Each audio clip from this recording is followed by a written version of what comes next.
Okie dokie. What's up? What's good? What's together? What's peachy and what's stellar? I think we're in part like 2098. I don't know, whatever.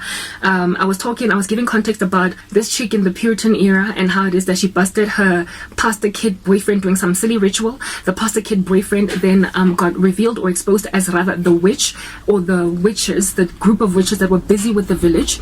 And so now she had this like information. Are you serious? Whatever that is, go away. Some information, do you understand?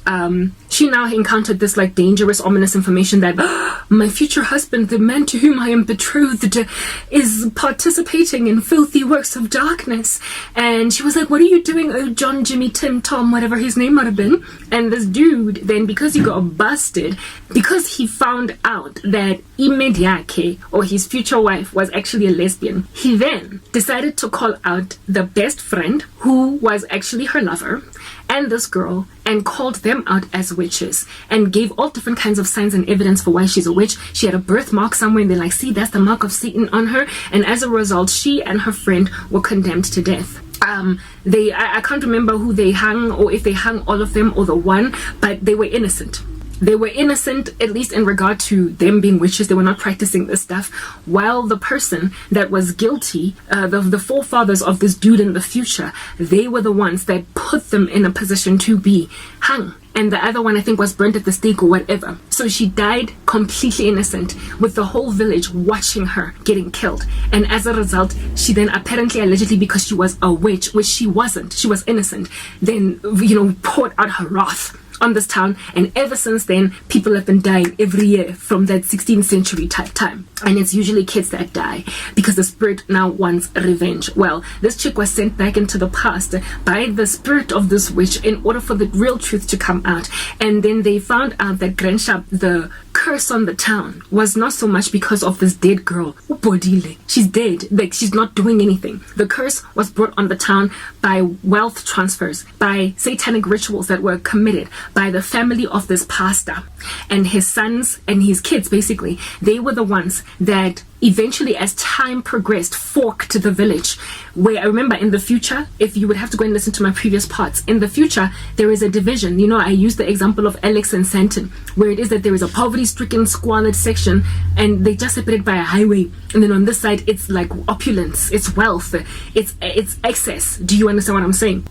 Yeah, well, thanks to this family, eventually Shady Side and Sunny Side got born, where the village got forked, they got split because of that event in the 16th century. And then there is a side that was just doing well, everything was good, everybody was peachy, like very prosperous. And then there was a side that was cursed, barren, desolate, debilitated, and people were struggling, couldn't come up for air, and they couldn't, you know what I mean? And it was as a result of this original family. This family, by the way, also, it was very prominent. It's like having, I don't know, the Mandelas in South Africa or whatever. And they were known to run supermarkets, they were known to own schools, they were in this like community, they were very well respected. And this cheeky had no clue that her ex-boyfriend, who was now just a police officer, actually had old money, old wealth, that he belonged to this family. He deliberately concealed his identity as belonging to the Mandelas, Tanamount, right? Belonging to them. He hid it. He didn't, even when they were kids, he didn't tell this chick that he actually belongs to like the Mandelas. He was a cop for Shady Side, almost like a monitoring spirit for Shady Side. He was a police officer that always dealt with issues that get reported by Shady Side citizens. Nobody thought he was a rich dude. They just thought he was the sweet cop, the sweet popo in the neighborhood that everybody respects, the sweet sheriff, that everybody respects. Kante, the dude comes from old money. His forefathers, Kibahumi, and they gained all of this wealth by sacrificing Igazi, La Bantu in Shady Side. So Shady Side were basically the blood that gets shed every year was the blood that was poured into the prosperity of Sunny Side, of the other side. And it had to be maintained that way. Otherwise, they would lose their wealth. They would lose their opulence as a family. They would lose their name as a family. They had to keep on sacrificing Ikas. They had to keep on killing these kids, and they had to keep on dying. So the paranormal activity that was happening in Shady Side was as a result of the sacrifice sacrifice that kept on getting done all the way back in those days. And this witch revealed to not witch, sorry, but she was wrongfully accused for being a witch, revealed to this girl who lives in the future, but then was taken back in time, got accident into the body of the witch who actually died, that they all thought was the wrong one. She not only was hung, but I think either her finger or her head was separated from her body, and it was claimed that if you restore the finger or the body or the head, then the curse will be lifted. But then as soon as the reconciliation of the finger to the body happened, because there was a grave, a proper grave where she was buried, but then the finger was underneath the tree where she died, or something of that nature. Like, really, I forgot the details kind of elude me, right?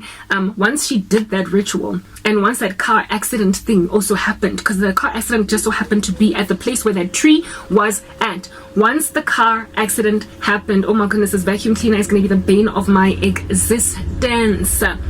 Bane of my existence. Let me move to the car. I've been speaking for 6 minutes so far.